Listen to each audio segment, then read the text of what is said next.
Buenas tardes, hermanos. ¿Cómo están también? ¿Tienen frío? ¿No? ¿Apagamos la estufa entonces? Y aprender la otra.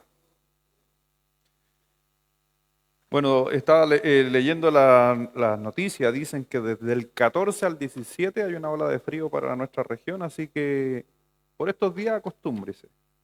Ya, hasta el 17. Bueno, estamos estudiando. ¿Qué estamos estudiando? Cantar de los Cantares. Un hermoso libro, precioso, que nació producto de un desafío. Yo siempre había estudiado cantares, eh, pero nunca lo había predicado como lo estoy haciendo, enseñarlo, el libro, y ha sido realmente una bendición, porque uno nunca deja de aprender, es increíble, ¿cierto? La palabra de Dios nunca se deja de aprender a pesar de que uno tenga tanto tiempo en el Evangelio. Vamos descubriendo cosas y para mí ha sido también de bendición poder descubrir, encontrar cosas que están ahí, que a veces las pasamos por alto, a veces leemos un versículo rápidamente y no nos damos cuenta de los detalles. Así que vamos al libro de Cantares, ¿les parece? Vamos al libro de Cantares, capítulo 2.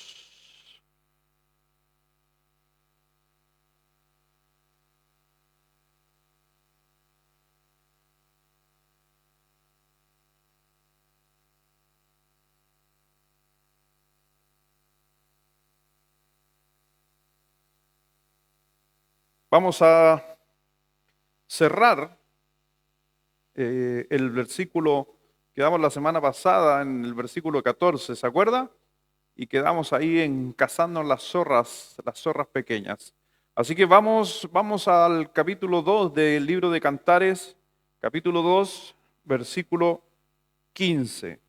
Como también hay personas nuevas aquí, explicar un poquito rápidamente acerca del libro de Cantares. El libro de Cantares es un libro escrito por Salomón, ¿ya? Donde encontramos una historia que se basa en dos personas. Se basa en un hombre, que ¿cuál era la función de ese hombre? ¿Qué es lo que era? Pastor. ¿Y la muchacha qué es lo que era? Una doncella, pero que trabajaba ¿dónde? En el campo. Dice que era morena, pero no por el color de piel, sino por lo quemado del sol. Hasta que de repente, por si acaso este libro son canciones, ¿son cuántas canciones? 5 canciones que componen este libro, son canciones. Aunque ¿cuántas escribió Salomón? 1005. Hoy están habilosos ustedes, han aprendido harto, qué bueno. Son 1005 canciones que nos dice Reyes que escribió Salomón, pero solamente las mejores canciones, las otras tienen que haber sido más o menos nomás porque no están aquí. Y están lo mejor de lo mejor. Y es lo que Dios quiso que estuviera aquí, pero en realidad el libro en qué se refiere, qué quiere decir el libro de Cantares, tiene dos figuras el libro de Cantares. La relación de el pastor, en este caso Salomón, con su novia que termina siendo su esposa. Esa es la relación que cuenta aquí. Pero esta relación es simbólico de la relación que tiene Cristo con quién, con la iglesia. Pero no obstante eso, también tiene una aplicación que tiene que ver la relación de Dios con quién, conmigo. Porque yo estoy en un romance. ¿Usted está en un romance? ¿Está enamorado del Señor? Y Cantares refleja eso, un romance entre Dios y usted, entre Dios y su iglesia. Entonces vemos que es un libro muy ilustrativo, por eso son canciones románticas y hay mucha poesía dentro de estas canciones. Y en el capítulo 2 vamos en la segunda canción, ya había cantado la primera, donde se acuerda maravillosamente, dice que se acuerda que llegaba saltando por los cerros, venía su amado, refiriéndose simbólico de un día Cristo viene por nosotros. Pero llega hasta el versículo 15 y dice así, capítulo 2, versículo 15 del libro de Cantares, dice, cazadnos las zorras pequeñas que echan a perder las viñas, porque nuestras viñas están en cierne. Mi amado es mío y yo suya. Él apacienta entre los lirios hasta que apunta el día y huyan las sombras. Vuélvete, amado mío, sé semejante al corzo o como el cervatillo sobre los montes de Beter. Dígame que no suena romántico eso. Pero ese romanticismo es por si acaso el que Dios quiere que nosotros tengamos justamente a través de su palabra. Cuando nosotros leemos la palabra de Dios, cuando escuchamos la palabra de Dios, son como cartas de amor donde Dios nos está hablando a nosotros para que nosotros nos desarrollemos. Y vamos a estar hablando acerca de este inicio donde nos dice, cazando las zorras pequeñas. Acuérdense que en los tiempos antiguos, y era lo que estaba haciendo esta mujer en el primer capítulo, los hermanos, sus hermanos, la mandaron a trabajar y ellos no hicieron nada. Medio parecido a lo que hizo Israel con la iglesia. ¿Me doy a entender o no? Porque ¿quién debería estar compartiendo el evangelio según el plan de Dios en un inicio? El pueblo de Israel. Y el pueblo de Israel no quiso aceptar que Jesucristo era el Mesías, y a quién le dio la responsabilidad de poder hablarle a las personas que Jesucristo es el Mesías. A la mujer, a la novia, a nosotros. Pero también había que levantar, porque el Señor dijo, yo soy la vid, vosotros los pámpanos, pero está mostrando la figura que había, por si acaso, en el capítulo 1, estaba, ¿cómo se llama? El viñedo estaba en el suelo. Entonces la mujer, cuando se acuerda que se quema por el sol, empezó a levantar la viña.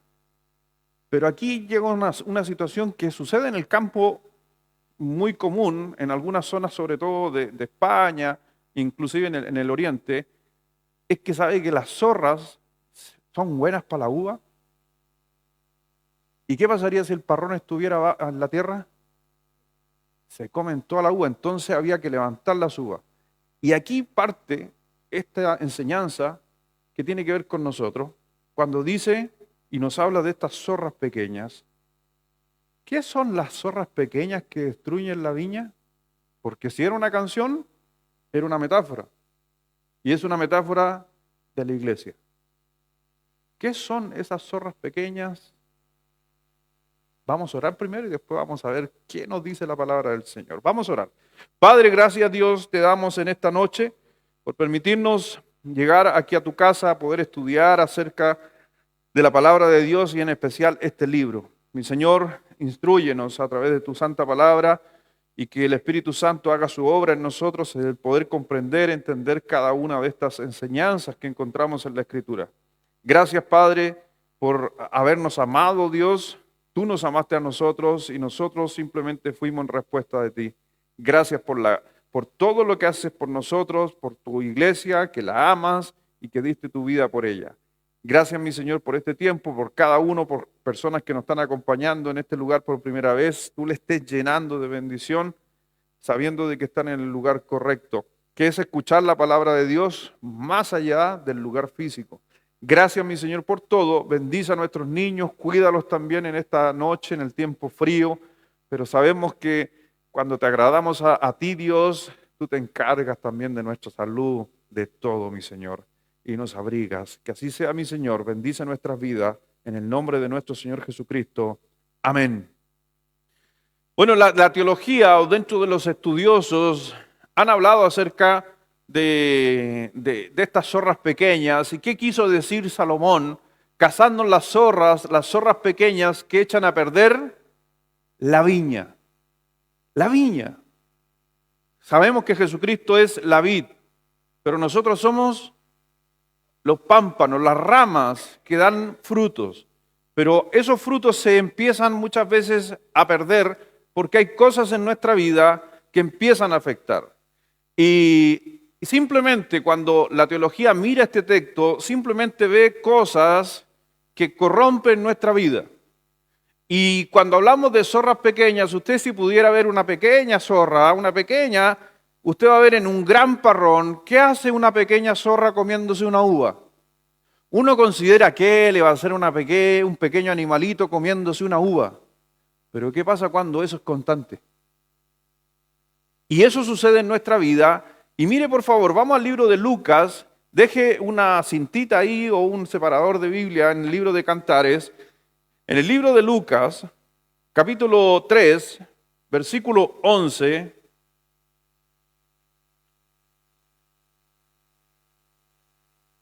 Y para que usted entienda esas zorras pequeñas, teológicamente todos la han interpretado como pecados sutiles. ¿Tenemos pecados sutiles? Porque nosotros, y hoy día justamente estaba hablando con una persona, estábamos conversando hoy día, le estaba testificando a una persona, y estábamos hablando de que él me decía, voy a decir lo que a lo mejor me está viendo, pero le estaba testificando hoy día a una persona y me decía él, pastor, ¿usted cree que Dios va a perdonar a un narcotraficante que ha metido droga en toda una familia, la familia y gente se ha perdido y está aquí y está allá? ¿Usted cree que Dios va a perdonar a esa gente? Dios no va a perdonar a esa gente. Y yo le dije, y la típica de cuando uno conversa esto, me dice, ¿cierto? ¿Ha escuchado esta frase, cierto? ¿Sabe qué? Bueno, uno ya sabe ya. Cuando a mí me dicen cierto, están tratando de que yo apruebe su pensamiento. Y ahí uno tiene que detener y yo tuve que decirle, yo le dije, no. Y esta persona le dice, pero Benja, ¿cierto? Y yo le dije, antes que yo le dije, el Benja le va a responder lo mismo que yo. Porque le dije yo, no interesa, no interesa. El pecado más grande que usted haya cometido, si usted confiesa a Jesucristo como su Salvador, Dios lo va a perdonar. Y él me dijo, ¿pero cómo? O sea, yo ¿cómo me dijo? Me desbando toda la vida y justo 5 minutos antes de morir recibo a Cristo. Y yo le dije, ¿sabes qué? Yo creo que por eso la Biblia dice que hay algunos que tienen su conciencia cauterizada, gente que es muy mala, que probablemente nunca van a tener el arrepentimiento. Y ahí yo podría decir que esa es la razón por qué a lo mejor no es que Dios no los perdone, porque ellos no quieren ser perdonados. Pero él miraba y me dijo, ¿y yo no he hecho nada? Me decía él. Yo me he portado bien, dijo, yo soy desordenado, he hecho algunas cosas, pero no como los con los narcotraficantes. Algo tenía con los narcotraficantes. Para él podría inventar un versículo que diga, los narcotraficantes no heredarán el reino de los cielos. Él estaba esperando que uno le dijera eso. Y ahí yo le empecé a explicar, yo le dije, ¿sabes qué? No. Un pecado muy pequeño que yo cometa, con un pecado tan grande como un narcotraficante, si no hay arrepentimiento y creer en Jesucristo, no interesa. Y ahí lo dejé dando vuelta. Las zorras pequeñas son pequeñas cosas que corrompen, pero que comiéndose un grano, otro granito, otro y otro y otro van destruyendo. Mire por favor el libro de Lucas capítulo 3 versículo 11. Y respondiendo les dijo, el que tiene 2 túnicas, dé al que no tiene. Y el que no tiene que comer, haga lo mismo. ¿Y qué pasa si no comparto con el que no tiene? El que sabe hacer lo bueno y no lo hace. Entonces muchas veces nosotros pensamos que eso no es pecado. ¿Por qué no pude compartir con alguien? O no le quise dar. Hay cosas tan pequeñas. En el versículo 13, mire, versículo 13, un poquito más adelante, versículo 13 y 14. Él les dijo, no exijáis más de lo que está ordenado. ¿Y qué dijo después?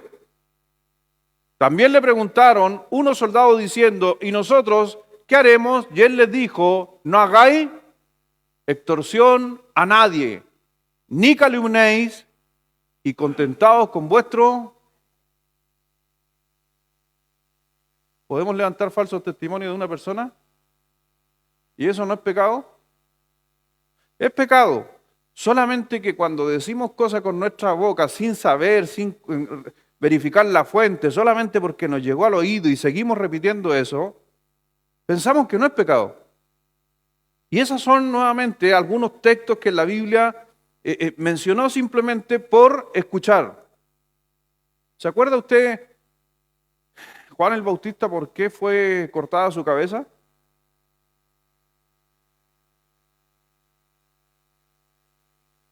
Porque le llegó el comentario. Porque él nunca escuchó a Juan el Bautista. Su amante sí.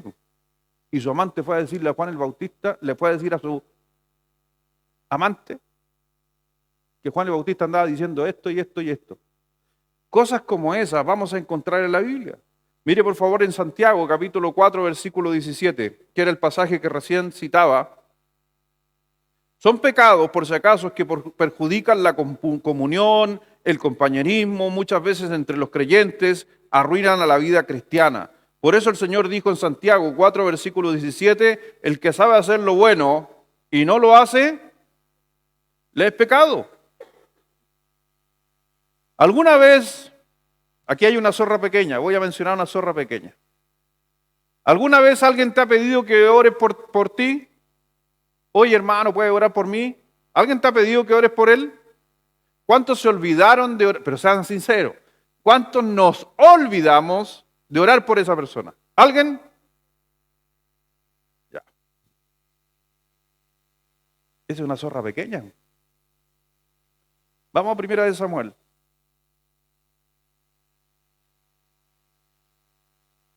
Capítulo 12. Primera de Samuel, capítulo 12, versículo 23.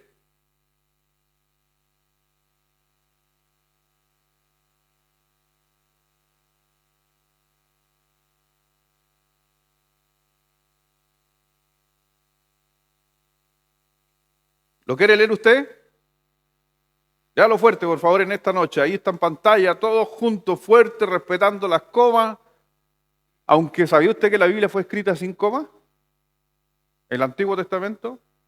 Hay que recordar que las comas, puntos y demás cosas aparecieron 800 años antes de Cristo.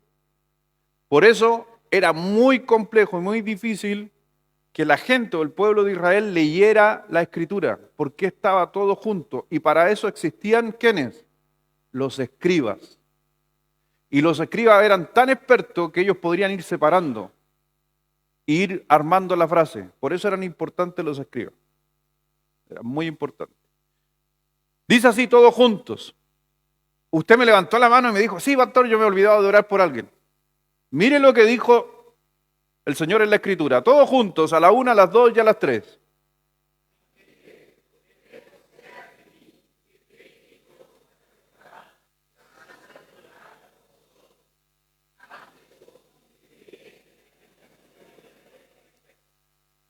Cuando alguien te pide que ores por él y tú no oras, ¿sabías que se transformó en pecado?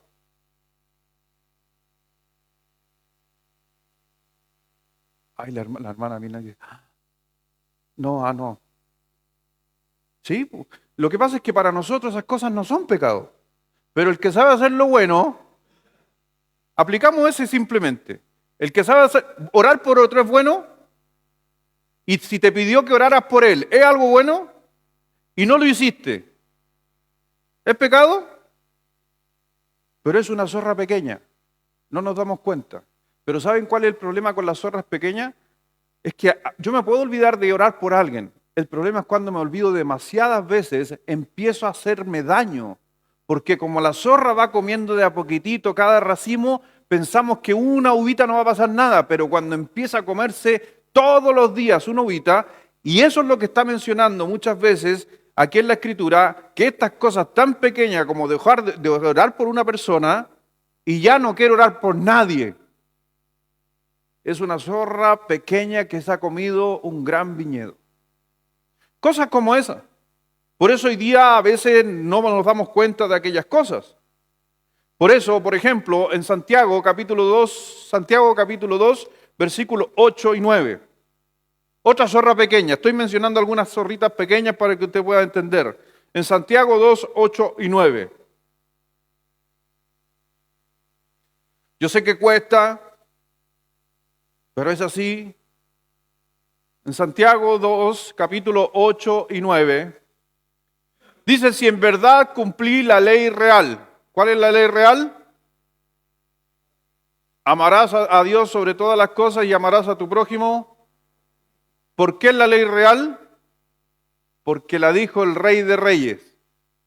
Es un edicto del Rey de Reyes. Y si el Rey de Reyes dijo, esto es un decreto, nosotros tenemos que aceptarlo. Si en verdad cumplís la ley real, conforme a las Escrituras, amarás a tu prójimo como a ti mismo, ¿bien? Y sinceramente, ¿amamos todos los días al prójimo? Si muestro favoritismo en ciertas personas, ¿estoy amando a mi prójimo de la manera correcta?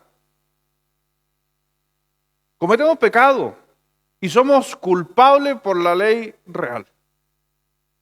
Y así sucesivamente, porque la ley real es algo que si decimos amar al prójimo, es porque decimos amar a Dios. Dice ahí en Mateo capítulo 22, versículo 39, Mateo 22, 39, justamente nos habla de que fue dicha, decretada por el Rey de Reyes. Y sabes que el amor que Dios derrama en el corazón de los creyentes por la obra del Espíritu Santo va más allá de las preferencias humanas, de los afectos. Simplemente Dios lo ordenó que teníamos que hacerlo. Amarás a tu prójimo como a ti mismo. Y a veces estas cosas nos cuesta muchas veces practicarlas y no nos damos cuenta. La actitud también es un problema. ¿Se acuerda? No vamos a hablar de eso, pero el Señor se acuerda cuando habló acerca de cuando damos algo a Dios, cuando ofrendamos a Dios. ¿Se acuerda que dijo el Señor? Que lo diéramos ¿de qué? No quejándonos. Está hablando de actitud. O sea, cuando yo hago cosas para Dios de mala actitud, es una zorra pequeña que va destruyendo. Por eso el Señor, ¿se acuerda lo que dijo en 2 de Corintios? Dijo, como cada uno propuso en su corazón. Es una actitud del corazón. Y cuando no hago las cosas de corazón, simplemente no funciona. Volvamos a Cantares, capítulo 2, versículo 16.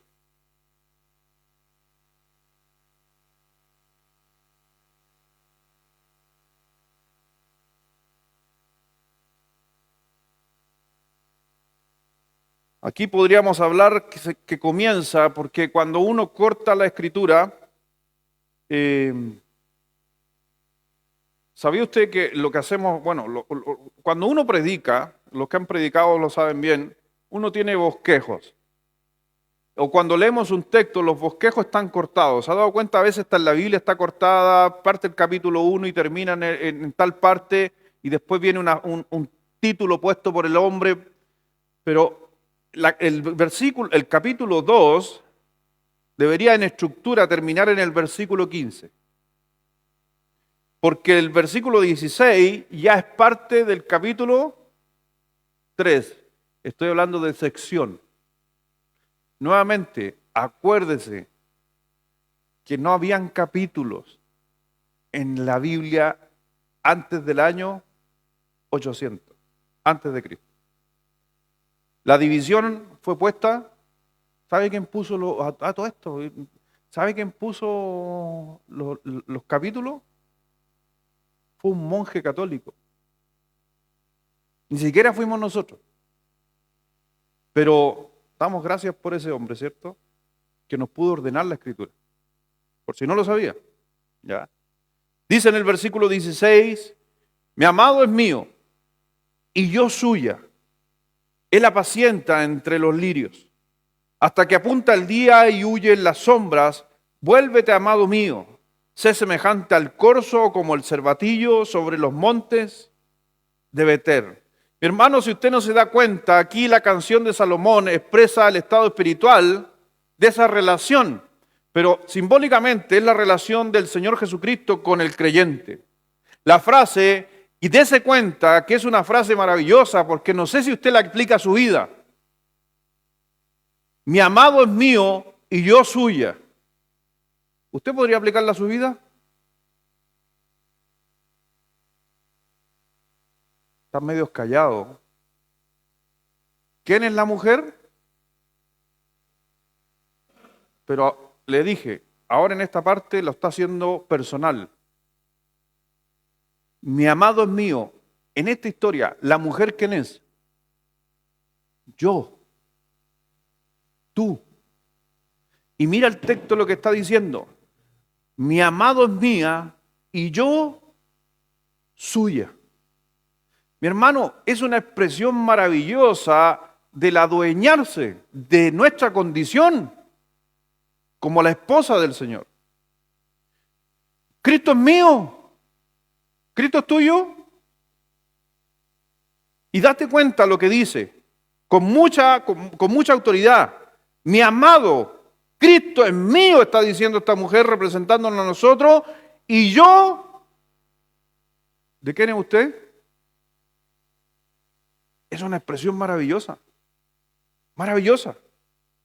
En Juan capítulo 14, versículo 20, una frase justamente que Jesús expresó en unas simples palabras.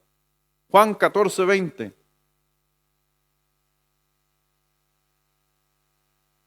Entienda cuando la esposa dijo, mi amado es mío y yo suya. En el versículo 20 dice, en aquel día vosotros conoceréis que yo estoy en mi Padre y vosotros en mí y yo.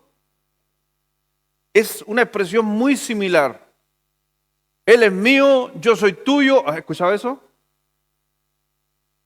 Qué maravilloso. Aquí en la tierra, mi hermano, el Señor Jesucristo nos dejó. Y hay que entender que este versículo del Señor también nos está demostrando a nosotros que el hecho de que Cristo nos haya tomado como esposo, como esposa, ¿se acuerda cuando dice el Señor, ya no son más dos? Cuando dejará padre y madre y se unirá a su mujer y los dos serán. Y cuando estamos hablando figurativamente en esta relación espiritual del hombre, del ser humano con Dios, la mujer está diciendo, Él es mío y yo soy de Él, porque son una sola carne. Y nuestra relación con Cristo, ¿cuál es? La misma. ¿Por qué? Cristo, ¿dónde está Cristo? En la diestra del Padre. Pero yo soy parte de Él. ¿Cómo la gente va a conocer a Jesucristo? Si está en la diestra del Padre. Exactamente, a través de nosotros, porque ya no somos dos, sino que somos. Por eso el testimonio de nuestra vida es tan importante. Por eso cuando dice ahí en el Juan, vuelve Martina, cuando dice, yo estoy en vosotros, y yo en vosotros, y vosotros en mí. Si alguien del mundo quiere ver a Jesucristo, lo más cercano que va a encontrar a Jesucristo es a ti. Por eso, mi hermano, y déjeme decirle algo, que solamente eso se logra, que Dios esté en nosotros y nosotros en Él, eso se logra solo con el poder del Espíritu Santo. No hay otra manera. En Colosenses capítulo 3, versículo 1, el Señor dijo, si pues habéis resucitados con Cristo. ¿Por qué nos puso con Cristo? Porque somos uno. Si pues habéis resucitado con Cristo. ¿Usted resucitó con Cristo? Pero entienda bien esto, con Cristo. Porque Cristo está en usted y usted en Él.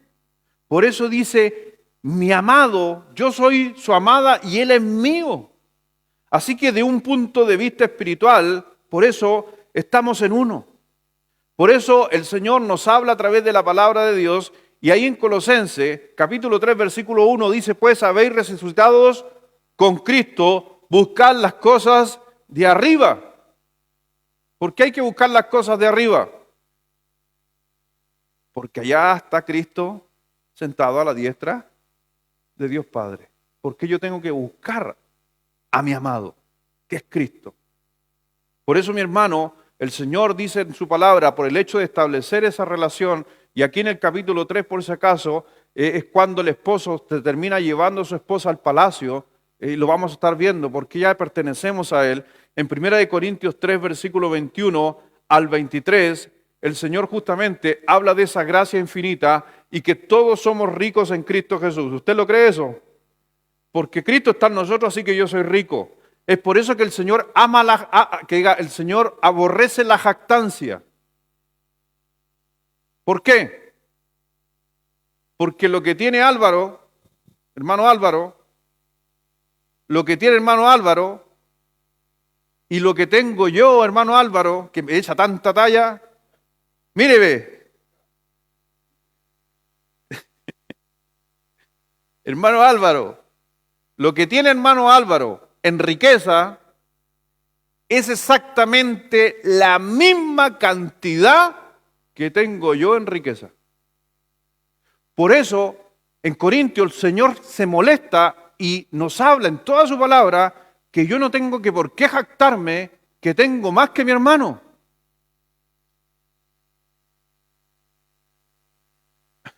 Usted es hijo de Dios, ¿cierto? Piensa en una herencia terrenal. Cuando el papá se muere, ¿en la herencia se reparten todos iguales? Hablando de hijos. Hablando de hijos. Se reparten iguales. Porque todos tienen la misma condición. Nosotros como esposa, realmente sería el 50%, si hay unión conyugal y todo lo demás. Pero déjeme decirle, nosotros somos ricos en Cristo Jesús, que por eso el Señor no le gusta la jactancia, porque Álvaro ante Dios tiene la misma cantidad que yo tengo espiritualmente. Somos ricos en Cristo, y dice en 1 Corintios 3, versículo 21 al 23. Corintios 3, del 21 al 23. Mire lo que dice. Así que ninguno se gloríe en los hombres, porque todo ¿de quién es? No es vuestro de Dios, es vuestro de usted. Todo es vuestro. Tenemos lo mismo. Nadie se gloríe. Sea Pablo, sea Álvaro, sea Luis, sea el mundo, sea la vida, sea la muerte, sea lo presente, sea lo porvenir, todo es vuestro. Versículo 23. Y vosotros de Cristo. Y Cristo, lo que tiene Cristo tengo yo. ¿Puede entender eso? Por eso esa frase tan hermosa, mi amado es mío y yo suya. Él apacienta entre los lirios. Y esa frase, él apacienta entre los lirios, los enseñé la primera vez cuando este esposo la lleva a la sala nupcial y había se podría decir, un gran mesón donde se ponía lleno de flores. ¿Se acuerda que era olor fragante? Y está haciendo justamente aquella mención, porque toma a la esposa y él está diciendo, mi amado es mío, yo suya, y estamos en este lugar o en esta habitación justamente donde están los lirios. Versículo 17. Hasta que apunte el día y huyan las sombras, vuélvete, amado mío, sé semejante al corzo o como un cervatillo sobre los montes de Beter. Lo vimos la semana pasada, ¿se acuerda? Que el cervatillo, el ciervo o el corzo es figurativo ¿de quién? De Cristo. ¿Se acuerda cómo venía saltando el esposo la semana pasada? de montaña en montaña. Y después el salmista nos decía que justamente Dios era, o Jesucristo era una gacela saltando también. Y para hablar, esa figura es del Señor Jesucristo. Por eso, mi hermano, aquí simplemente nos está hablando de este hombre que es Jesucristo, que está obviamente hablándonos del Señor Jesucristo, pero se acuerda la semana pasada que leímos un texto donde dice en el Salmo que los perros venían persiguiendo al cervatillo para matarlo, al corzo, y ahí está hablando de lo que iba a suceder con el Señor Jesucristo cuando murió en la cruz. Los perros, la gente que crucificó al Señor Jesucristo. Así que a la luz del acontecimiento, mi hermano, cuando vemos lo que sucedió hace 2000 años atrás, era un mundo oscuro. Y podemos, cada uno de nosotros, y el mundo esperaba el amanecer, hasta que apunte, ¿qué dice? El día. ¿Y llegó el día? Todavía no, pues va a llegar el día. Va a llegar el día, porque hoy día tienes aflicciones. En el mundo tendréis, pero hay un día donde va a amanecer. Y ya no va a haber llanto ni dolor, porque las cosas pasaron y fueron aquí hechas nuevas. Así que las sombras algún día van a huir. En el capítulo 3, el comienzo de este capítulo, nos encontramos en esta segunda canción, pero se podría decir que es como la segunda estrofa de la segunda canción.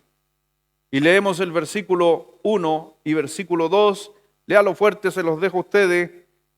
Capítulo 3, versículo 1 y 2, a la 1, a las 2 y a las 3.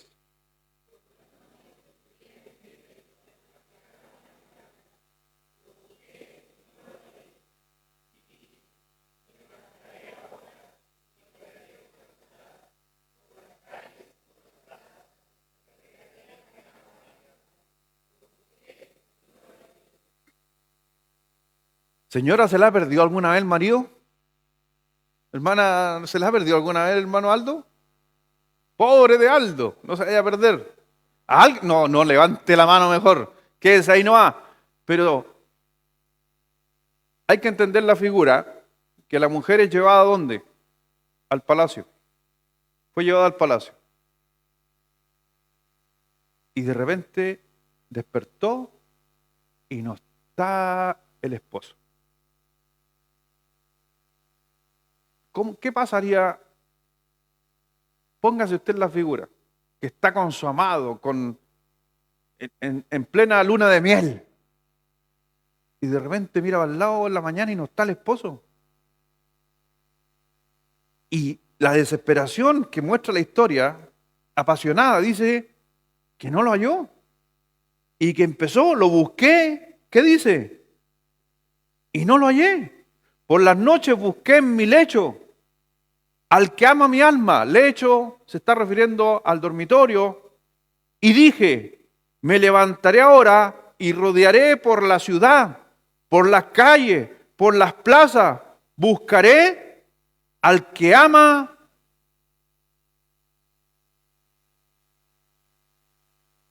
Primero, mi hermano, refleja una angustia de la separación. Por eso ella, en su desesperación, ¿qué hace? Busca a su amado. Mi hermano, déjame decirte algo. Cuando tú estés desesperado, ¿qué es lo que deberías hacer? ¿Quién dijo la siguiente frase? Buscadme y me hallaréis. Llamad y se os abrirá. Estos conceptos simplemente está hablando de esa relación que tenemos que tener con el Señor Jesucristo, que cuando estemos en tiempos de angustia, en tiempos de noche, porque mencionó la noche, en la noche desapareció, tiempos de oscuridad. ¿Qué es lo que deberíamos nosotros hacer si realmente somos la esposa del Señor Jesucristo? Buscarlo con mayor ansia. Y es necesario que cada uno de nosotros nos levantemos Porque se acuerda usted, y justamente estaba hablando con una persona acerca de la historia del hijo pródigo. ¿Se acuerda la historia del hijo pródigo? ¿Dónde estaba el Señor? ¿Dónde estaba el papá del hijo pródigo? ¿Y por qué no lo fue a buscar?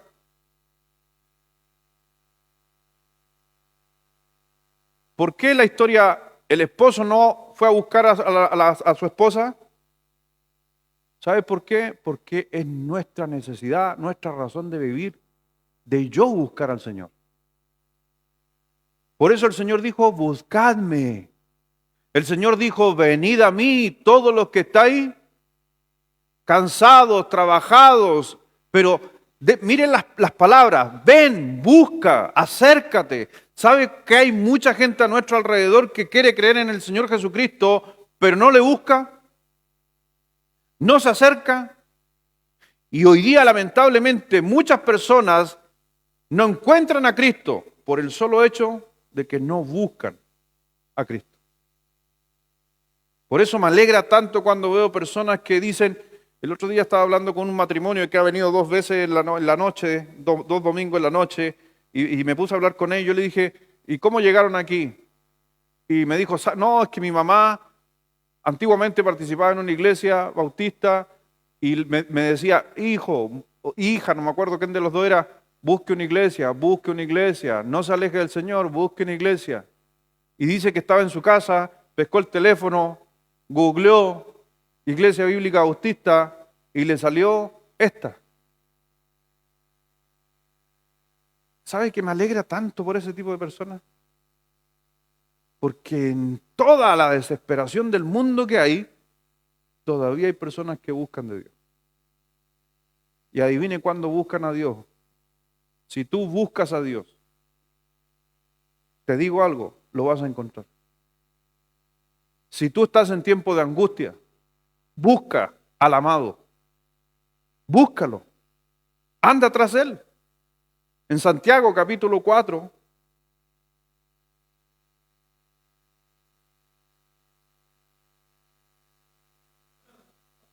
mire por favor para reafirmar mi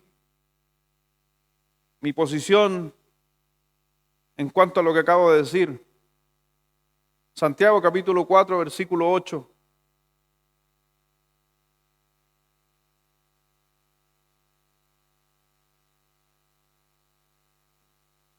Mire lo que dice el texto. Dice que Dios se va a acercar a ti o que tú te acerques a Dios. Acercaos a Dios. Por eso a veces tenemos un concepto, a veces hay mucha gente que lamentablemente se farrea, se podría decir, la relación con Dios. ¿Por qué? Porque está sentado en su casa, en su problema, esperando que Dios lo vaya a ayudar. Y personalmente no veo posiciones en la Biblia en ese aspecto. Porque siempre el Señor ha querido que tú vayas en busca de Él. Y inclusive las estadísticas que lo he dicho, que el 80%, y yo soy uno de ese 80%, el 80% de las personas que respondieron al llamado de Dios, el 80%, y se mantuvieron firmes, fue porque estaban en circunstancias difíciles. Personas enfermas, por problemas de adicción, problemas matrimoniales, gente sin trabajo, y producto del dolor y la angustia, buscaron a Dios. El 80%, según las estadísticas. Y una de las razones por qué mi madre o yo conocimos al Señor fue justamente por situaciones difíciles en nuestra vida. Y adivine qué sucedió. Lo encontramos. Por eso dice, acercaos a Dios y Él se acercará a vosotros. Para que no nos olvidemos, pecadores, limpiad las manos y vosotros los de doble ánimo, purificad vuestros corazones. Versículo 3. Me hallaron los guardas que rondan la ciudad. Y les dije, ¿habéis visto al que ama mi alma? Simplemente aquí estamos viendo a estos personajes centinelas, porque en los tiempos antiguos, en cada castillo habían guardias, habían centinelas que estaban velando.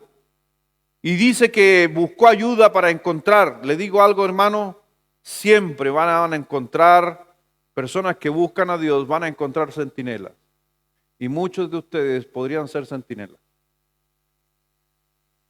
Si anda una persona en busca de su amado, si anda una persona en busca de Cristo, usted puede ser perfectamente y guiarlo y decirle, yo sé dónde está. Aquí está el Señor. Así que los centinelas primeramente fueron muy efectivos. Versículo 4 del capítulo 3. Apenas hube pasado de ellos un poco, ¿qué dijo? Maravillosamente.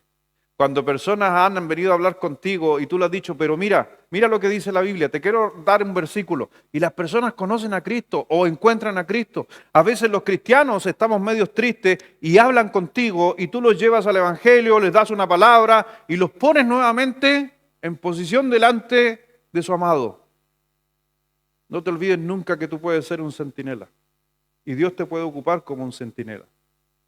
Pero los centinelas están ahí. A veces pensamos que estamos desocupados, ¿no? Porque el centinela está trabajando, sí, pero está ocupado, está parado. Pero de vez en cuando se necesita. Dice versículo 4, apenas hube pasado de ellos un poco, hallé luego al que ama mi alma. Lo así, ¿y qué dice? Y no lo dejé hasta que lo metí en la casa de mi madre. Interesante eso. Las suegras siempre tienen que aparecer en la Biblia, no sé por qué. Son necesarias las suegras. Un saludo para mi suegrita que debe estarme mirando. Hasta que lo metí en la casa de mi madre y en la cámara de la que me dio a luz. Así que si tú te das cuenta, aquí empieza a hablar y nos empieza a mostrar lo que lo encontró. Mi hermano, yo también justamente encontré al Señor, tú también encontraste al Señor. No solamente encontramos al Señor como un amado, encontramos a Cristo como un libertador. Encontramos a alguien que nos dio luz, encontramos a alguien que nos dio vida. Así que dice, la mujer dice que me así lo tomé y no lo dejé. Y eso muestra una relación de compañerismo que debe ser continua con Cristo. Es necesario. Porque dice, y no lo dejé, no lo dejé. ¿Qué quiere decir no lo dejé? Parece que quería ir para otro lado. Y no lo dejé, porque es mío. Así de insistente podríamos ser con el Señor Jesucristo. Por más que Él no te responda, sé insistente. Por más que el Señor Jesucristo a veces te está diciendo, espérate, no te voy a soltar, Señor. Y muchos de nosotros, a veces, y me incluyo, a veces lo hemos soltado. Y le digo algo, no fue una buena decisión. Y además añadió la esposa, y no lo dejé hasta llevarlo a la casa de mi madre, a la habitación que me dio a luz. Así que cuando ella encontró al esposo, regresó al lugar donde había nacido, donde lo había conocido. ¿Y sabe qué es lo que veo yo en ese texto? Y también muchos teólogos. Apocalipsis. Vamos a Apocalipsis.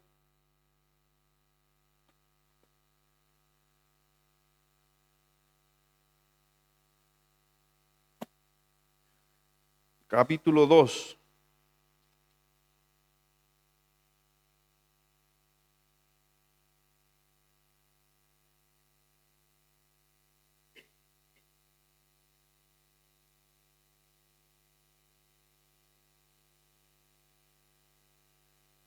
Para muchos teólogos, cuando miramos este texto en especial, creo que llegamos a esa conclusión de regresar al comienzo.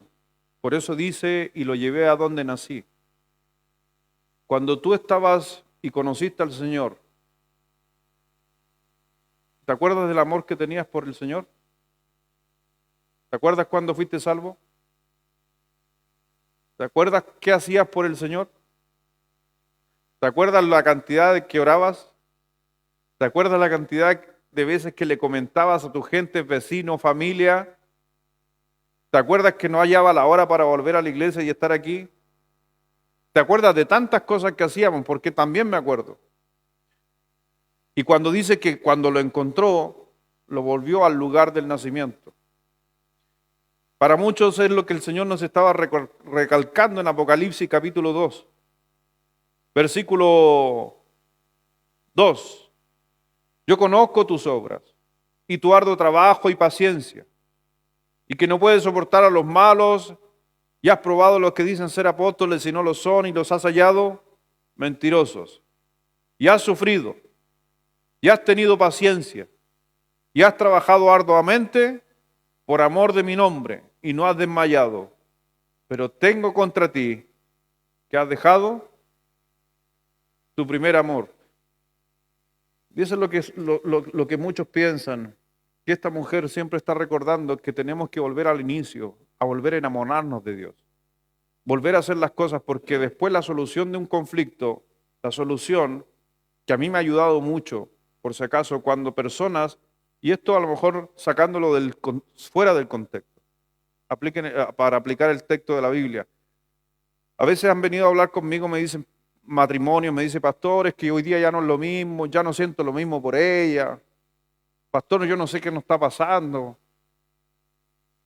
Uno de los textos que me ha ayudado mucho es ese, porque el Señor da la solución. Y si usted está perdiendo el amor, o si usted por circunstancia de la rutina echa a perder muchas veces la relación, el Señor dijo algo. Trabajamos arduamente por el amor por nuestra familia, trabajamos a full por nuestro hogar, y Dios dice, excelente, pero tengo una cosa contra ti, lo estoy aplicando a la vida, no espiritualmente, pero tengo una cosa contra ti, has dejado tu primer amor con tu esposa. Ya no le abre la puerta el auto. Ya no te baja a abrir el portón, ahora tú la mandas a ella que se baja a abrir el portón. Ya no le lleva chocolate.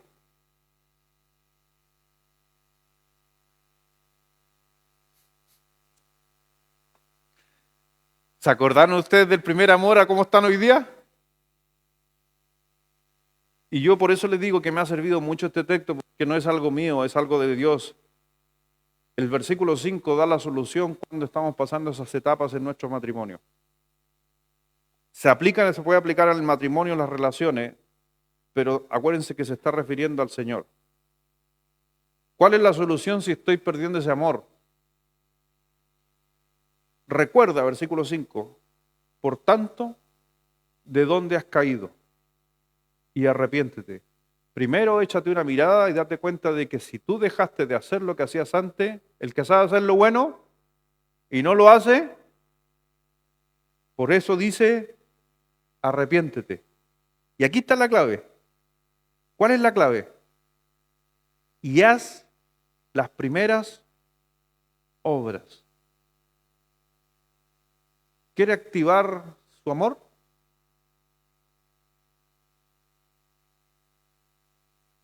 Hermano Aldo, algo se te vino a la mente. Por tu cara me lo dice. ¿Cuántos años ya han casado ustedes, hermano Aldo? No lo quiero meter en un problema, pero aprox.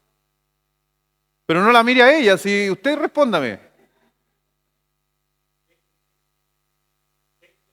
33 años. No me responda. Pero hay cosas de los 2 primeros años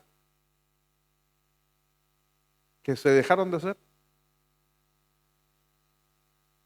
que se podrían volver a hacer. La dejo ahí nomás, sorpréndala. ¿Por qué aquí venimos a la casa del Señor cuando escuchamos palabras? ¿Aprender para llevarla?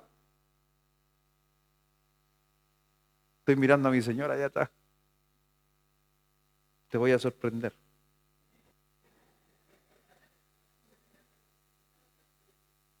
Y tú también vuelves a hacer las cosas que hacías antes.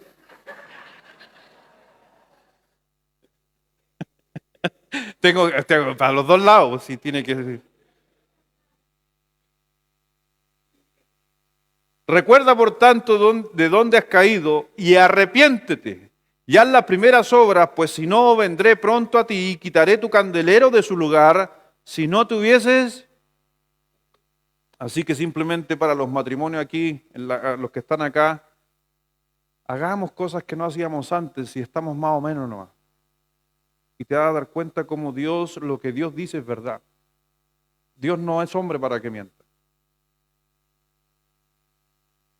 Volvamos ahí a Cantares para cerrar.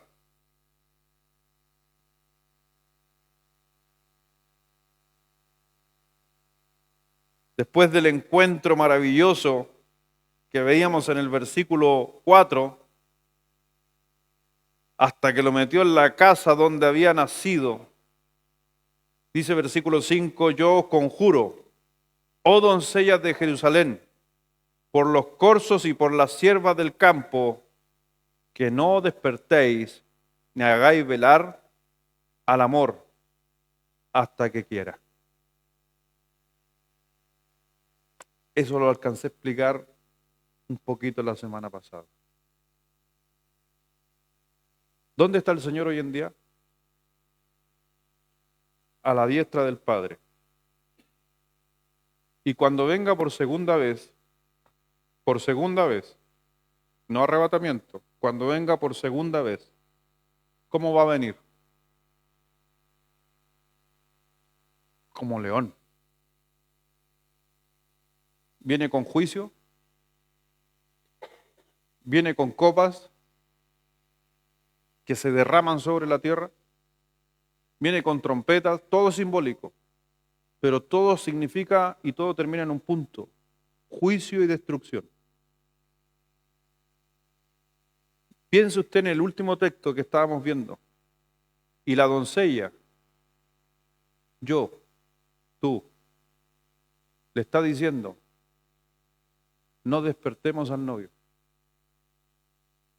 Porque si despierta el novio, ¿sabe qué va a pasar? Viene juicio. Por eso, mientras tanto que el Señor Jesucristo figurativamente en la historia está durmiendo, con mayor razón nosotros, antes que despierte, deberíamos anunciar al mundo que Jesucristo viene. ¿Y sabe cuál es la manera que va a despertar el Señor Jesucristo? Y recuerde cómo despertó Dios en Génesis 6. Porque Dios estaba tranquilo, todo figurativo, durmiendo. Hasta que el Señor dice en Génesis capítulo 6, y vio que la maldad de los hombres era mucha. Lo despertaron. ¿Y sabe qué hizo? Usted sabe. Mandó a hacer un arca. Que los que entraran en él se iban a salvar. ¿Se acuerda? El arca simboliza a Cristo. ¿Quiénes se van a salvar en el día del juicio? Los que entraron en el arca, los que entraron en Cristo, los que creyeron en Jesucristo. Pero el resto va a ser destrucción. Y esta doncella está diciendo, no lo despiertes. No hagamos tantas maldades para despertar al novio. Vamos a orar.